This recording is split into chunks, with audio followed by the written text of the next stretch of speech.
আমরা already fuse start করে দিয়েছিলাম, আগের দিন ক্লাসও হয়েছে, বেশ কিছু টার্মস অ্যান্ড ওয়ার্কিং কন্ডিশনস আমরা ওয়ার্কিং প্রিন্সিপাল সম্পর্কে পড়েছিলাম। আজকে যেখান থেকে স্টার্ট করবো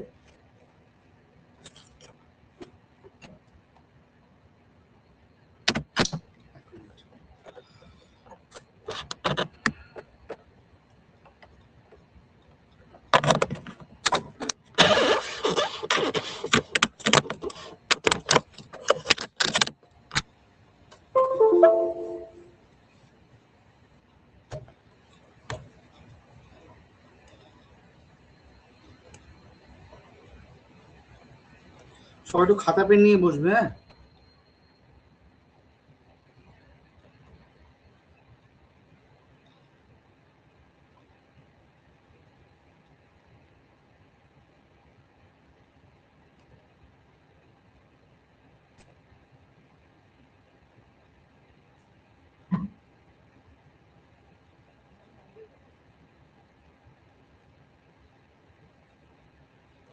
current carrying capacity of fuse element, এটা কিন্তু ডেরিভেশন অনেক সময় দেয়, আমি যেভাবে ডেরিভেশন করাচ্ছি এইভাবেই করবে।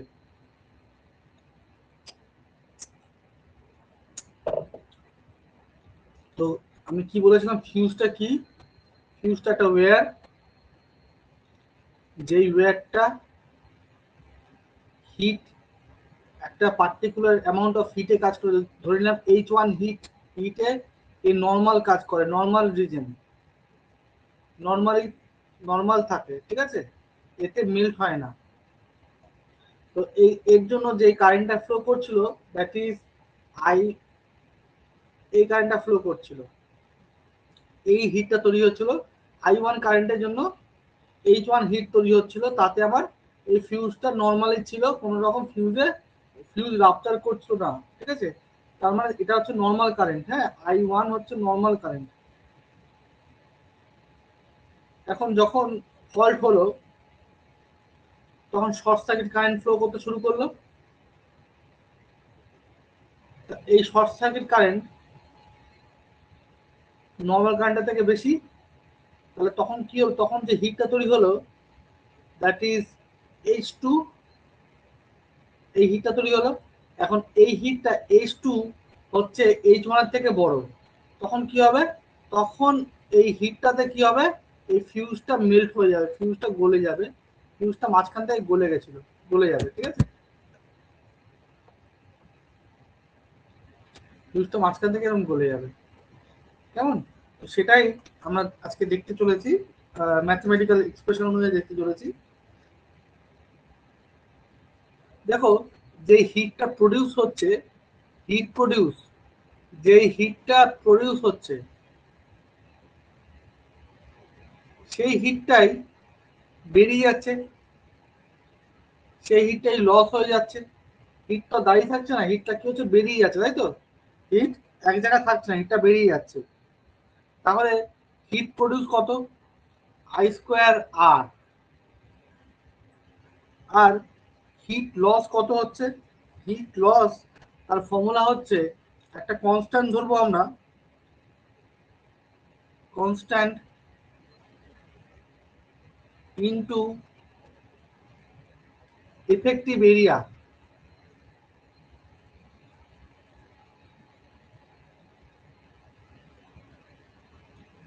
ইফেক্টিভ এরিয়া মানে যে এই তারটা, এই যে ফিউজটার, এটা তো একটা ফিউজ, এই ফিউজটার ক্রস সেকশন এরিয়া, এই ফিউজটার এই ক্রস সেকশন এরিয়া, এই যে দেখো,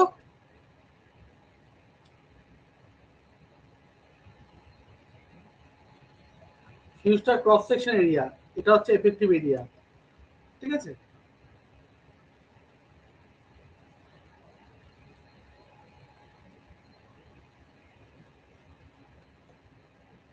তাহলে সেটা অনুযায়ী আমরা কি লিখতে পারি,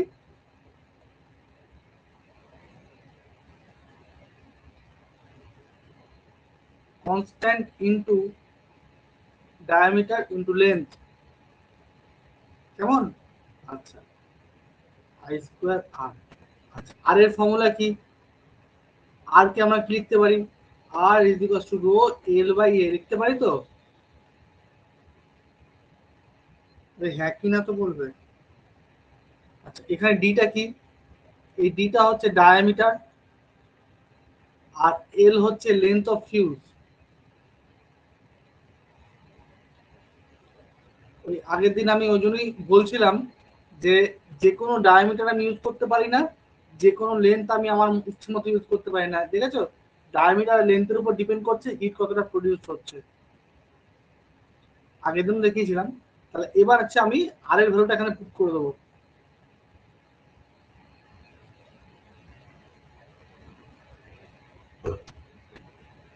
এটা equals to constant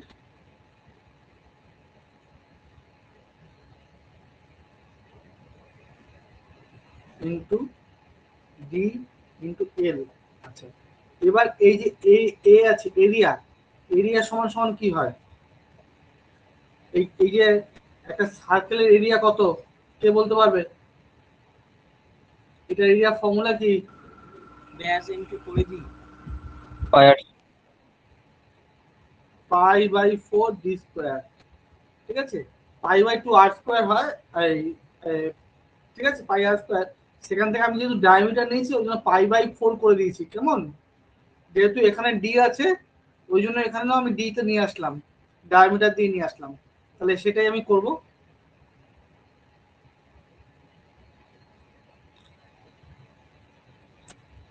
pi D square, নিচে 4 থাকে সেই 4টা আমি উপরে করে দিলাম, নিচে 4 থাকে সেই 4টা আমি উপরে লিখে দিলাম। তাহলে সেটা equals to constant into D into L. এবার একটা জিনিস দেখো, এই এবার আমি কাটাকুটি শুরু করব। এই এল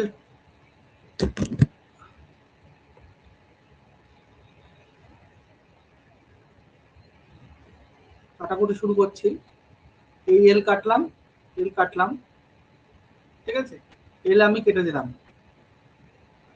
এবার একটা জিনিস ভালো করে দেখো, এই রোটা একটা কনস্ট্যান্ট ফিগার, একটা পার্টিকুলার কপারের জন্য, ধরি আমি কপার নিলাম, কপারের জন্য রো ফিক্সড।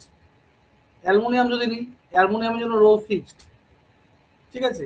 তাহলে আমি যাই নিচ্ছি তাদের জন্য রো একটা কনস্ট্যান্ট নাম্বার। তাহলে সেখান থেকে আমি এরকম লিখতে পারি, সব কটা কনস্ট্যান্ট, 4 4ও একটা কনস্ট্যান্ট, উপর তৈরি কেটে গেল। তাহলে আমি এরকম লিখতে পারি কি, দেখো, I square by pi D square is equals to constant, যে কনস্ট্যান্ট ছিল সেই কনস্ট্যান্ট বাই রো। আচ্ছা এটাকে আমি ক্লিয়ার করে দিচ্ছি বা একটু ভালো করে লিখছি, সরি সরি, এটাকে একটু ভালো করে লিখছি। দেখো I square by pi D square পুরো থাকবে, সেটা equals to constant divide by rho into 4 into D, ঠিক আছে? এবার দেখো এই পাইটাও তো কনস্ট্যান্ট, পাইটাও আমি উপরে নিয়ে চলে গেলাম, পাইটাও কনস্ট্যান্ট, পাইটাকেও আমি পুছে উপরে নিয়ে চলে গেলাম। পাইটা নিয়ে গেলে কোথায় হবে? তাহলে পাই কি ছিল, এখানে ছিল পাই, পাইটাকে আমি উপরে নিয়ে চলে গেলাম,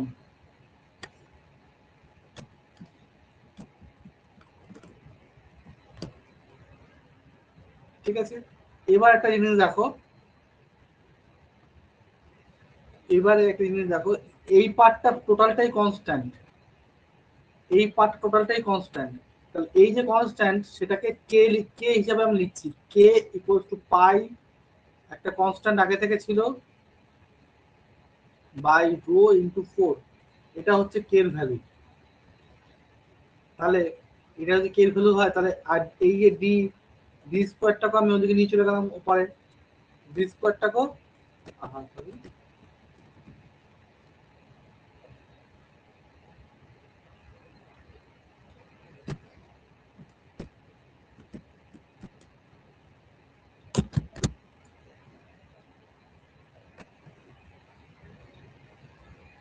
ডি স্কোয়ারটাকে আমি ওপরে নিয়ে চলে গেলাম।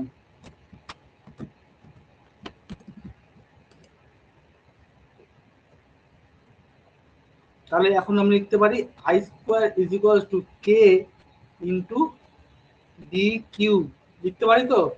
হ্যাঁ কি না বলো? তাহলে সেইখান থেকে আমি লিখতে পারি I is equal to K D C by two. এই ফর্মুলাটা দেখো, আগের দিন আমি তোমাদের বলেছিলাম হোয়াট ইজ আই। আই হচ্ছে ফিউজিং কারেন্ট।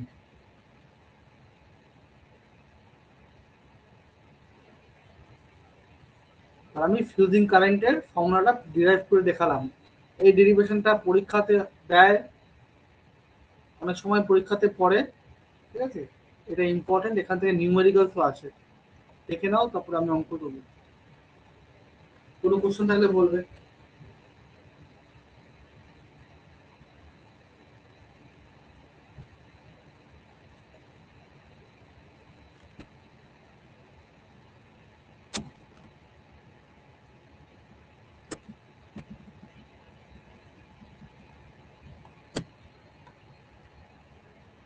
কোনো কোশ্চেন থাকলে বলবে।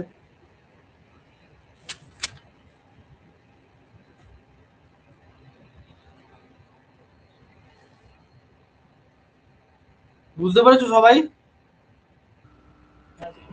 হ্যাঁ স্যার। টোটালটা লিখে নাও, টোটালটা লিখে নাও, লেখা হলে বলবে।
হয়েছে? লেখা হয়েছে?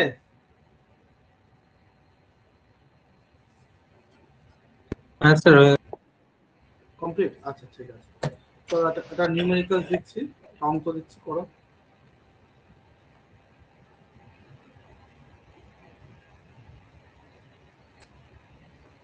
মুছে দেবো সবটা নাকি?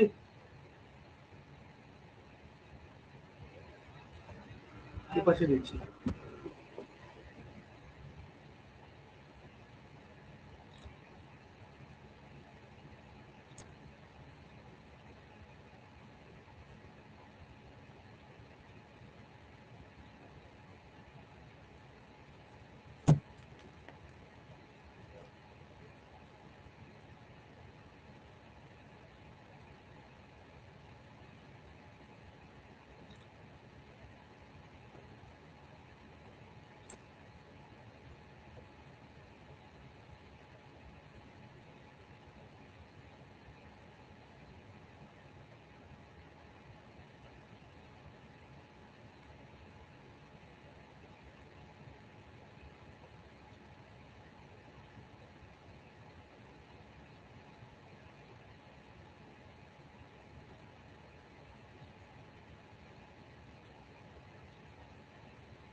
কোশ্চেনটা লেখো। হ্যাঁ,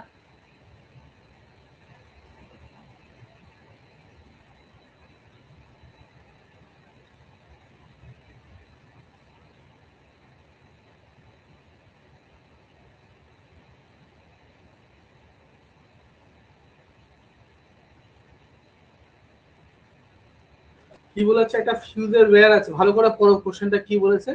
বলছে একটা ফিউজের ওয়্যার আছে, ঠিক আছে, the circular cross section area and radius দিয়ে দেওয়া আছে। এই এই যে ফিউজটা আছে, এই তার যে রেডিয়াস দেওয়া আছে 0.8 mm, এই যে ফিউজটা, এই ফিউজটা 8 অ্যাম্পিয়ারে ব্লো হয়। 8 অ্যাম্পিয়ারে এই ফিউজটা ব্লো হয়ে যায়, মানে 8 অ্যাম্পিয়ারে এই ফিউজটা কেটে যায়, ঠিক আছে। 0.8 mm এ এই ফিউজটা 8 অ্যাম্পিয়ার পর্যন্ত নেওয়ার সক্ষমতা থাকে, ঠিক আছে।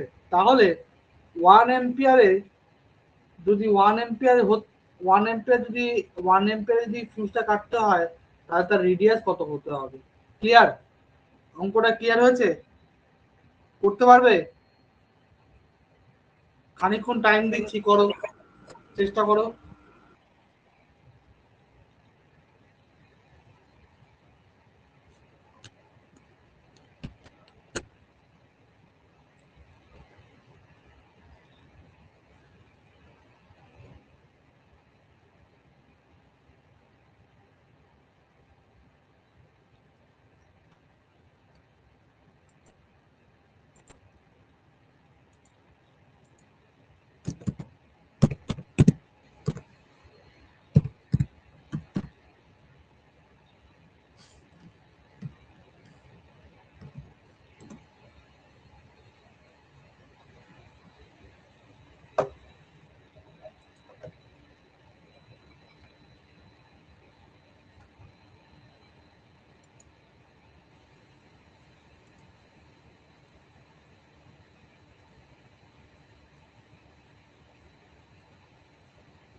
হয়েছে? আমি করব?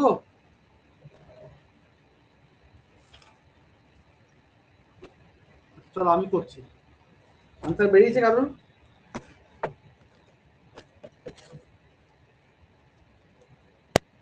স্যার 0.2 mm হবে। Very good. কে কে সলভ করলো? সুদীপ্ত? হ্যাঁ স্যার। Very good. কিছুই না, এটা রেশিওর খেলা। দেখো আমরা কি দেখেছি এখান থেকে, একটা ভালো করে একটা জিনিস দেখো। এখান থেকে এই যে ফর্মুলা থেকে আমরা কি পেয়েছি, এই যে এইখানে যে ফর্মুলা থেকে আমরা কি পেয়েছি, পেয়েছি যে I is equals to K D Q by 2, তাই তো? তার মানে এখান থেকে আমরা লিখতে পারি যে I square is equals to K D Q.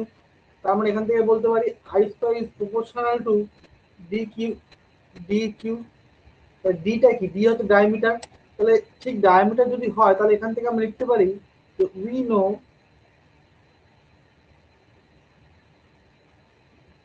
that I square is proportional to R cube আমরা লিখতেই পারি, ঠিক আছে। আর হচ্ছে রেডিয়াস, ডি হচ্ছে ডায়ামিটার, তাহলে একটু বলে দিচ্ছি, ডায়ামিটার বাই 2 হচ্ছে রেডিয়াস, ঠিক আছে। যেহেতু এখানটা কনস্ট্যান্ট, এখানটা কনস্ট্যান্ট আছে আর 1/2 সেটা কনস্ট্যান্টের মধ্যে ঢুকে যাচ্ছে, সেই জন্য আর ওরকম ভাবে লিখতে হয় না, ঠিক আছে, এটা লেখা যায়। তাহলে এটাও একটা ফর্মুলা হয়ে যায় যে I square is proportional two এটা, ঠিক আছে। তাহলে সেখান থেকে আমি কি দেখছি, আমরা এবার যদি ফর্মুলায় ফেরি, এরকম যদি করি যে I1 cube I1 square by I2 square আমরা is equals to R1 cube by R2 cube. এখানে I1 হচ্ছে 8 অ্যাম্পিয়ার, I2 আমাদের বার করতে হবে, জিজ্ঞাসার জন্য দিলাম। R1 হচ্ছে আমাদের 0.8 mm, R2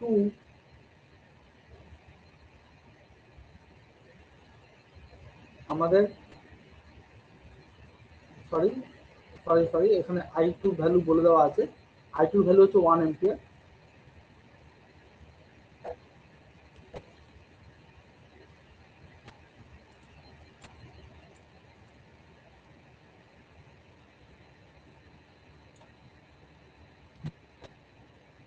এটা 8 অ্যাম্পিয়ার, এটা 1 অ্যাম্পিয়ার।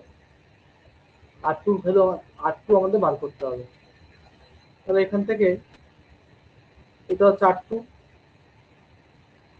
তাহলে আমরা কি পাচ্ছি, R2 cube is equal to R1 cube into I2 by I1, তাই তো, এটা পাচ্ছি। তাহলে এবার এখান থেকে R2 আমাদের বার করতে হবে, কিউব বার করতে করার দরকার নেই, তাহলে সেখান থেকে আমরা রুট কিউব রুট করে দিলে পরে এটা, আচ্ছা এটা স্কোয়ার ছিল,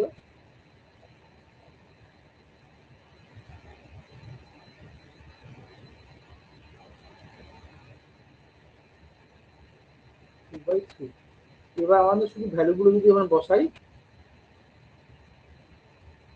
R2 ভ্যালু হচ্ছে 0.8, এটার ভ্যালু হচ্ছে 1, এটার ভ্যালু হচ্ছে 8, 2/3, এই ভ্যালুটা বসালে পরে 0.2 mm উত্তর চলে আসবে আমাদের, ঠিক আছে। সবাই বুঝতে পেরেছো? দেখে নাও।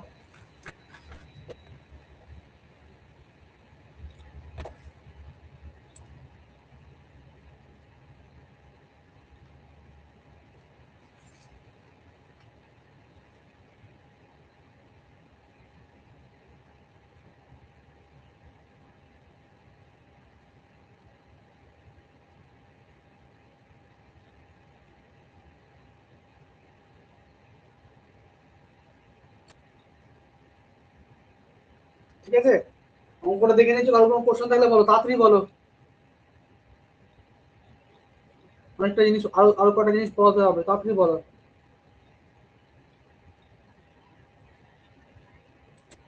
যারা আছো ক্লিয়ার হয়েছে? হ্যাঁ স্যার। তাহলে পরের টপিকে যাই, পরের টপিকে যাই। হ্যাঁ স্যার।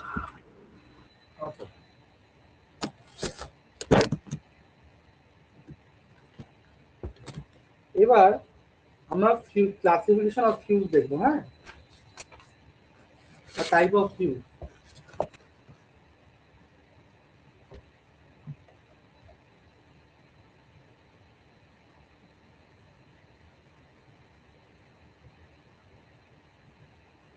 তো ফিউজকে ভাগ করা হচ্ছে লো ভোল্টেজ ফিউজ আর হাই ভোল্টেজ ফিউজ।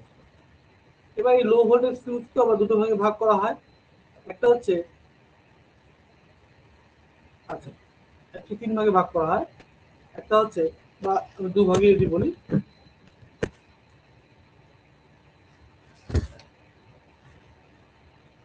একটা হচ্ছে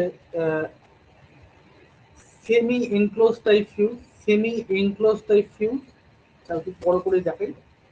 ছোট হয়ে যাচ্ছে জায়গাটা।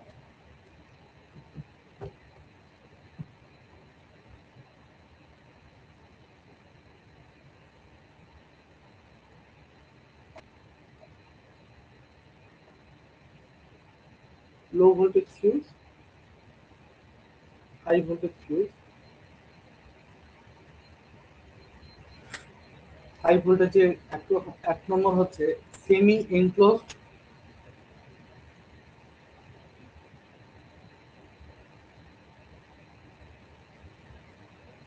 Semi enclosed rewireable fuse, rewire fuse. হ্যাঁ, আমি ছবিগুলো দেখালে পরে তোমরা বুঝতে পারবে। 2 নম্বর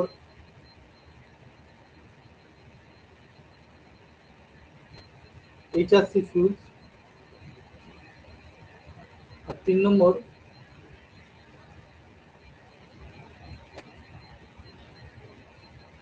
ক্লোজড নন ওয়্যারেবল ফিউজ।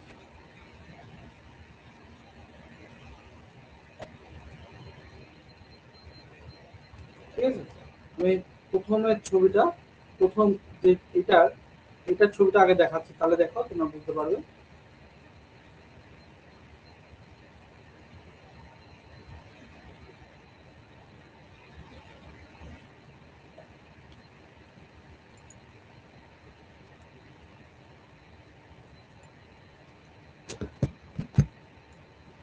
এই ফিউজটা নিশ্চয়ই তোমরা দেখেছো, এই স্ক্রিনে যে ফিউজটা আছে এটা নিশ্চয়ই তোমরা দেখেছো। হ্যাঁ স্যার। হ্যাঁ স্যার। এটা কিটক্যাট টাইপের ফিউজও বলা হয়।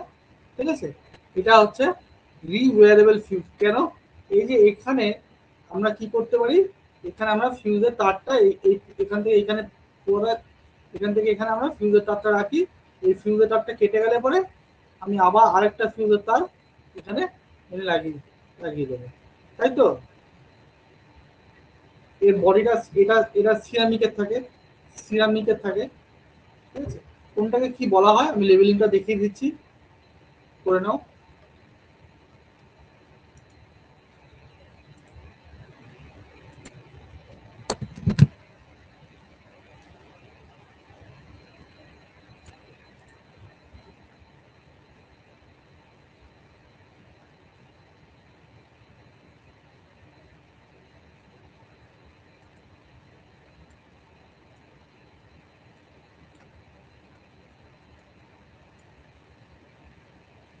ঠিক আছে, দেখে নিছো, চট করে একটা রাফ ডায়াগ্রাম করে নাও।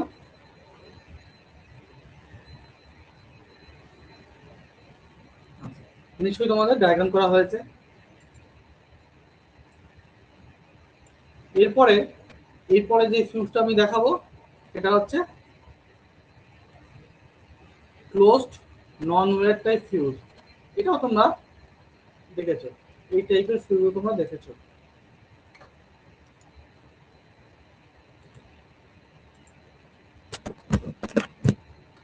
এটা দেখেছো নিশ্চয়ই। হ্যাঁ। ঠিক আছে, এই ধরনের ফিউজ এটা ক্লোজ থাকে, এটা এটা গ্লাস থাকে, এটা এইগুলো মেটালের থাকে। এখানে কন্ডাক্টর, এর মাঝখান থেকে একটা ফিউজ আছে। ঠিক আছে, এটা নন ওয়্যার, এটা ওয়ান টাইম, এটা ম্যানুফ্যাকচারার ওয়্যার করে দেয়। আচ্ছা, এই সেমি ওয়্যার টাইপ ফিউজের ডিসঅ্যাডভান্টেজ কি? ডিসঅ্যাডভান্টেজ হচ্ছে এখানে আমরা ইমপ্রপার তার কোনো কোনো সময় লেগে যেতে পারে। ওই যে বললাম যে লেন্থ অ্যান্ড ডায়ামিটার অ্যান্ড কি মেটেরিয়াল আমি লাগাচ্ছি, এইগুলো হচ্ছে, এটা হচ্ছে খুব, তিনটে জিনিস হচ্ছে খুব সেন্সিটিভ একটা ফিউজের ক্ষেত্রে। কেন? আমরা হিটের যে ফর্মুলা দেখলাম, হিটের ফর্মুলাতে এই তিনটে জিনিসের খুব খুব খুব একটা ইম্পর্টেন্ট রোল আছে। কিসের রোলের রোল?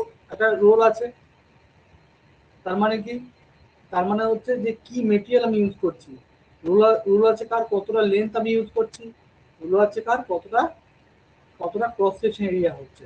তাহলে তিনটে জিনিস খুব খুব খুব ভাবে মাইনরিটি দরকার হয় একটা হিট, মানে হিটটাকে ঠিকঠাক রাখার জন্য, তাই তো? হিটের উপর ডিপেন্ড করে কিন্তু তারটা কাটবে বা তারটা কাটবে না। ঠিক আছে, কারেন্ট তো আছে, তার সত্ত্বেও কারেন্ট তো আছে, কারণ কারেন্ট তো একটা কারেন্ট আছে, কিন্তু কারেন্টের কথা আমরা আনছি না কেন? একটা লোডটা 8 অ্যাম্পিয়ারের লোড, তাহলে লোডটা 8 অ্যাম্পিয়ারের বেশি কারেন্ট দিলে লোডটা নষ্ট হয়ে যাবে, এটা তো স্বাভাবিক কথা, এখানে বলার কিছু নেই। এক্সেস কারেন্ট মানে ফল্ট কারেন্ট। কিন্তু যেটা দেখার বিষয় সেটা হচ্ছে কি মেটেরিয়াল আমি ইউজ করছি, কতটা লেন্থ অফ ওয়্যার নিচ্ছি, আর কতটা ক্রস সেকশন এরিয়া নিচ্ছি, সেইটা গন্ডগোল হওয়ার খুব বড় চান্স আছে এইটার ক্ষেত্রে। আরেকটা চান্স আছে অ্যাম্বিয়েন্ট টেম্পারেচার। ঠিক আছে, মানে ধরো একটা একটা জিনিস ভালো করে ধরো, ভেবে নাও, ধরো একটা তার কাটে হচ্ছে 100 জুলে কাটে, বা এটা হিট, আমি যদি টেম্পারেচার ধরি, মেল্টিং পয়েন্ট যদি ধরে নিলাম একটা তার মেল্টিং পয়েন্ট হচ্ছে 110 ডিগ্রি সেন্টিগ্রেড, ধরে নিলাম কথার কথা, ঠিক আছে। এখন আমাদের ওয়েদারের টেম্পারেচার কত, অ্যাম্বিয়েন্ট টেম্পারেচার কত? অ্যাম্বিয়েন্ট টেম্পারেচার এখন হচ্ছে আমাদের 38 ডিগ্রি সেন্টিগ্রেড। তাহলে একটা কথা বলো, তাহলে 38 থেকে 110 হতে বেশি হিট লাগবে, নাকি শীতকালে যখন আমাদের অ্যাম্বিয়েন্ট টেম্পারেচার চলে যায় 20 ডিগ্রি সেন্টিগ্রেডে, তখন হিট বেশি লাগবে? বলো তো কোনটাতে হিট বেশি লাগবে?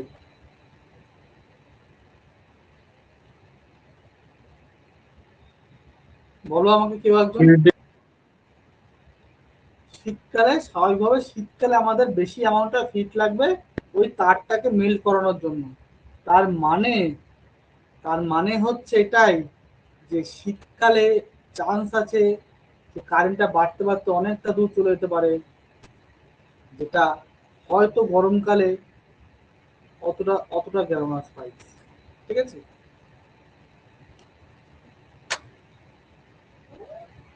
বোঝা গেল? তার মানে শুধু শীতকাল গরমকালের ব্যাপার না, ব্যাপারটা ধরো একটা ইনস্ট্রুমেন্ট আছে, ভেবে দেখো একটা ইনস্ট্রুমেন্ট আছে, বা একটা টুলস আছে, বা একটা মেশিন আছে, ধরো একটা মেশিন আছে, ঠিক আছে। এই মেশিনটা খুব সেন্সিটিভ মেশিন, এই মেশিনটা ধরে নিলাম 10 অ্যাম্পিয়ারে কাটে। এখন এই মেশিনটা যখন আমি সামারে সামারে আউটডোরে কাজ করছি, তখন এর মধ্যে যে ফিউজটা লাগানো আছে, ফিউজের রেটিং ধরো আমার 10 অ্যাম্পিয়ার আছে, সে চট করে কেটে যাচ্ছে। আর এই মেশিনটাকে যখন আমি একটা কোল্ড স্টোরেজের ভিতরে নিয়ে চলে যাচ্ছি, যেখানে ধরো টেম্পারেচার হচ্ছে -10 ডিগ্রি সেন্টিগ্রেড, সেখানে হয়তো দেখলাম যে আর মানে টাইম অফ যেই টাইমে ধরো এটা কেটেছে, এই ফিউজটা এইখানে সামারে কেটেছে, দেখলাম আমি হচ্ছে 0.3 সেকেন্ডে কেটেছে। এটা আমি যখন কোল্ড রুমের ক্ষেত্রে চলে আসছি, তখন আমি দেখবো হয়তো 0.8 সেকেন্ডে গিয়ে এটা ফিউজটা কেটে যাচ্ছে। তার মানে কি 5 সেকেন্ড, 0.5 সেকেন্ড আরো বেশি ফল কারেন্ট ফ্লো করেছে। বোঝা গেল? তাহলে এগুলো হচ্ছে রিওয়েলেবল ফিউজের ডিসঅ্যাডভান্টেজ। বোঝা গেছে?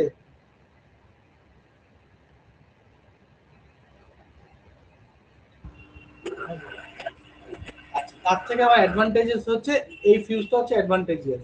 এবার আমরা চলে আসবো এইচআরসি ফিউজ। এইচআরসি ফিউজ কেমন দেখতে হয়, এইচআরসি ফিউজ সম্পর্কে অনেক সময় লিখতে দেয়, ঠিক আছে। এটা বোঝা গেলে কারো কোনো কোশ্চেন থাকলে বলো, আমি এইচআরসি ফিউজের ছবিটা দেখাচ্ছি তোমাদেরকে।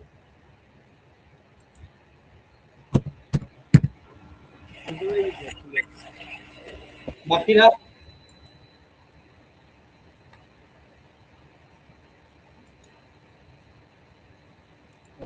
Very good. তাহলে চলো এবার হচ্ছে আমরা এইচআরসি ফিউজ দেখবো।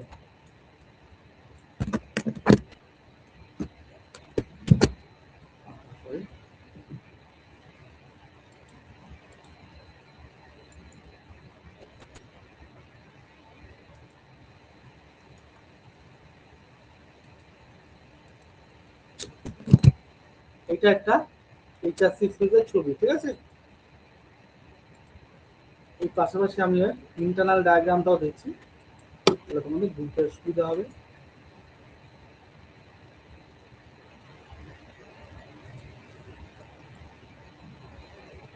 এই ধরনের ফিউজ তোমরা দেখেছো? না স্যার। হ্যাঁ স্যার।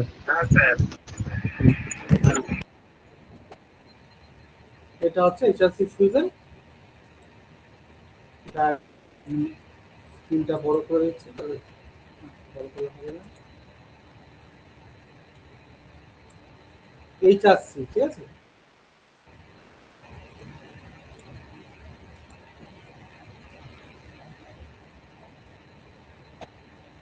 কি নাম বললাম?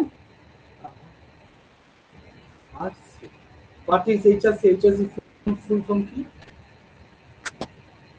হাই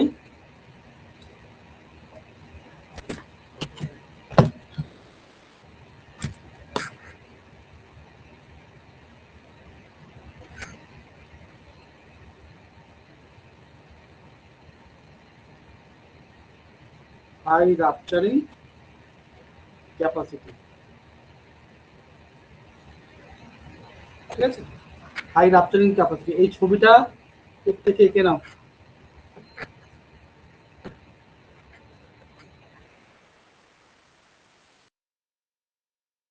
তোমাদের বলতে থাকি কি থাকছে।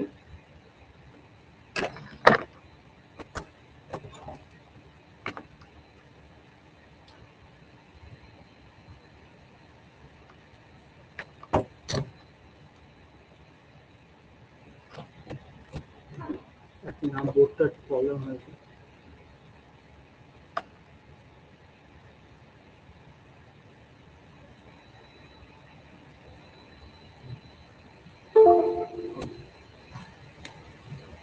HRC high high rupturing high rupturing capacity, ঠিক আছে। এখানে দেখো কিছু কি আছে জিনিসটা, এইগুলো হচ্ছে তোমার বেস ক্যাপ, ঠিক আছে। এখানে হচ্ছে তোমার কানেকশনটা,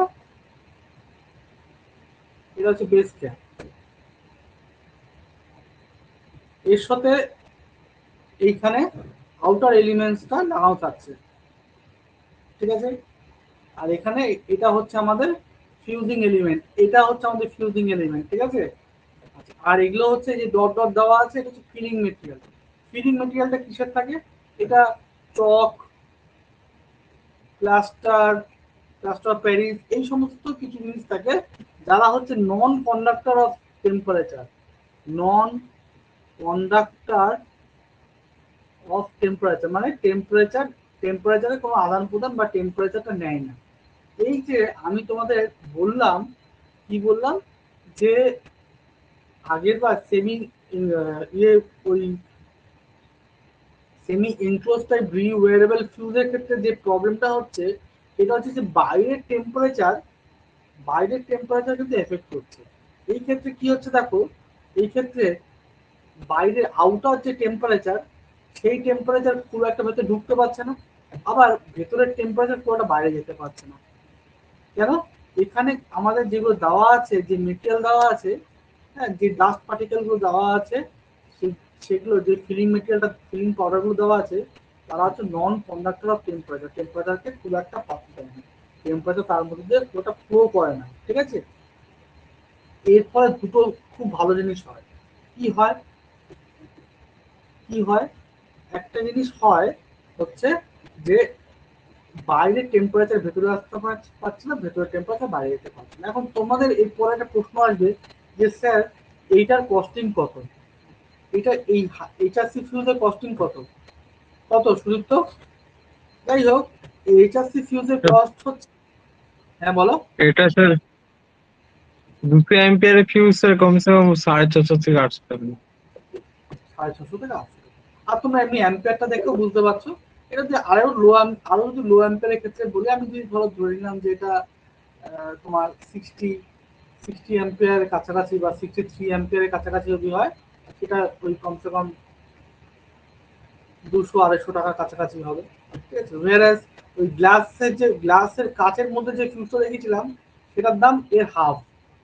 তাহলে তোমরা বলবে যে স্যার তাহলে গ্লাসের ফিউজ লাগালেন না কেন, এই ফিউজটা কেন লাগালেন? কারণ গ্লাসের ফিউজের ক্ষেত্রেও তো যেহেতু গ্লাস দিয়ে আটকানো, আর বাইরেটা এয়ার, তাহলে এখান থেকেও এয়ার, মানে টেম্পারেচার খুব একটা বাইরে বেরোচ্ছে না, এখানকার টেম্পারেচার খুব একটা বাইরে ভেতরে ঢুকতে পারছে না, সেটাও হচ্ছে। এর ক্ষেত্রেও, আচ্ছা, এর ক্ষেত্রে কিন্তু এই ফিউজিং এলিমেন্ট অনেক সময় চেঞ্জ করা যেতে পারে, আমরা চেঞ্জ করি অনেক সময়, কিন্তু এর ক্ষেত্রে চেঞ্জ করা যায় না, এটা একটা ফ্যাক্টর আছে। সব থেকে বড় ফ্যাক্টরটা কি? সব থেকে বড় ফ্যাক্টর হচ্ছে, আমি আরেকবার ছবিটা নিয়ে আসছি, আমরা একটা আর্ক করেছিলাম না, আর্কিং টাইমের কথা করেছিলাম। তো আর এই যে ফিলিং মেটেরিয়ালটা, ফিলিং যে পাউডারটা, এটা হচ্ছে arc extension material, sorry arc extension material, ঠিক আছে? A R C, arc extinguishing material, ঠিক আছে? মানে আগুনটা যে যে আর্কটা তৈরি হতে পারতো, সে আর্কটা কি করবে, এরা নিজেদের মধ্যে অ্যাবজর্ব করে নেবে। তার মানে এখানে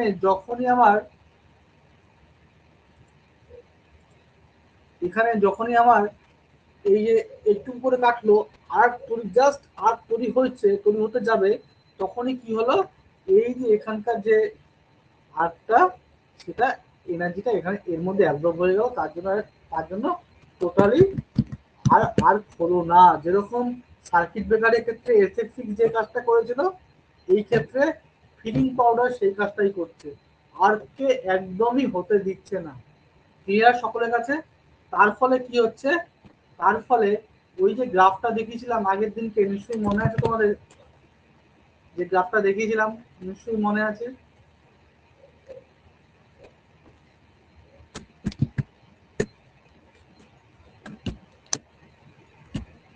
কি দেখিয়েছিলাম, যে আমাদের যে কারেন্ট ছিল, সে কারেন্টটা যেখান থেকে ফল্ট হয়েছে এই পর্যন্ত ধরো গেছে, গিয়ে এখানে গিয়ে এটা কাট হয়েছে, কিন্তু কাট হওয়ার পরও কারেন্টটা খানিকক্ষণ ধরে ফ্লো করেছে।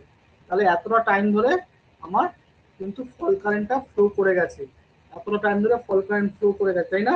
একটা আর্কিং টাইম ছিল, একটা প্রি আর্কিং টাইম ছিল, মনে আছে? এই ক্ষেত্রে এটা হচ্ছে নর্মাল ফিউজের ক্ষেত্রে। এই ফিউজটার ক্ষেত্রে, HRC ফিউজের ক্ষেত্রে আমাদের কি হচ্ছে, জাস্ট এই টাইমটাই থাকছে, এখানে এসে ঝট করে কারেন্ট জিরো হয়ে যাচ্ছে, ঠিক আছে?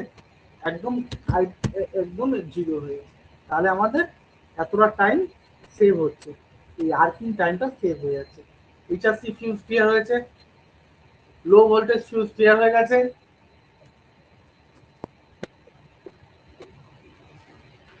ঠিক আছে, হ্যাঁ। কোনো কোশ্চেন থাকলে বলো।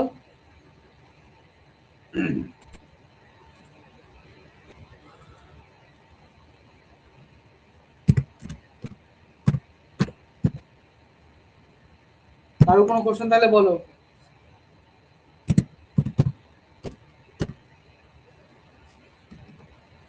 কোশ্চেন নেই তো?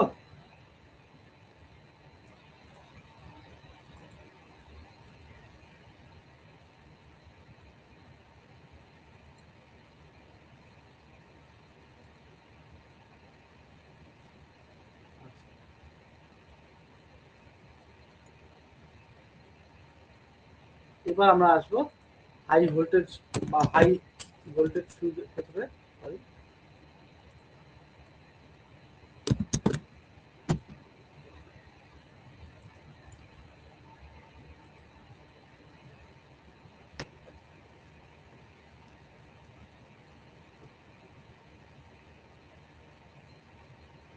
হাই ভোল্টেজ ফিউজের ক্ষেত্রে আস্তে কিছু বলার নেই। ডায়াগ্রামটা দেখো, cartridge type fuse. High voltage fuse দু রকমের হয়, কাটিস টাইপ, লিকুইড টাইপ, আর মেটাল ক্লাড টাইপ, ঠিক আছে? আমাদের সিলেবাসে হাই ভোল্টেজ টাইপ ফিউজ নিয়ে খুব একটা কিছু বলার, খুব একটা কিছু মেনশন করা নেই, যেহেতু আমি এক্সামকে লক্ষ্য করেই পড়াচ্ছি, সেই জন্য আমি খুব একটা কিছু এখন বলছি না হাই ভোল্টেজ ফিউজ নিয়ে। এটা হচ্ছে কার্টিস টাইপ ফিউজ, এটা দেখে নাও, এটা অনেক সময় পরীক্ষাতে এর ছবিটা আঁকতে বলে, ঠিক আছে? এই ছবিটা কিন্তু অনেক সময় তোমাদের আঁকতে হয়, ছবিটা দেখে নাও। কার্টিস টাইপ ফিউজের এরকম টাইপের দেখতে হয়। আমি তোমাদের এর একটা ব্লক ডায়াগ্রাম নোটসের সাথে পাঠিয়ে দিয়েছি, তোমরা দেখে নেবে। এই, ঠিক আছে? আচ্ছা, এই এই এই টাইপের ফিউজ, এই কার্টিস টাইপ ফিউজ আমি লিখে দিচ্ছি, CARTISI ডিজি cartridge type fuse up to 33 KV পর্যন্ত কাজ করতে পারে। ব্রেকিং ক্যাপাসিটি রেটিং হচ্ছে 8700 অ্যাম্পিয়ার। এই পর্যন্ত এর কাজ করতে পারে, ঠিক আছে। এবার আসি আমাদের লিকুইড টাইপ ফিউজ।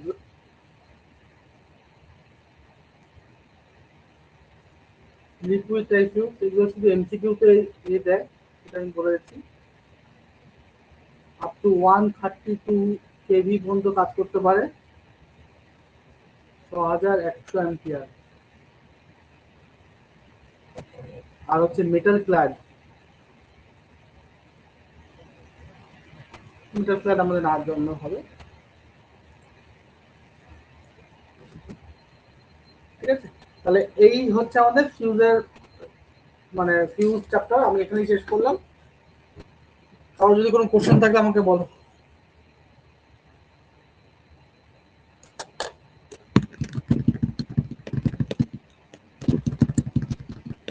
কোশ্চেন থাকলে বলো।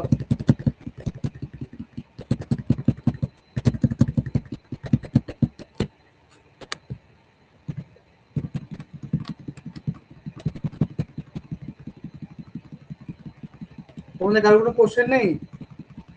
ক্লাস করেছো, করছে না ঘুমাচ্ছিলে? ওকে, ঠিক আছে, তাহলে এখানে আমি স্টপ করছি ক্লাস।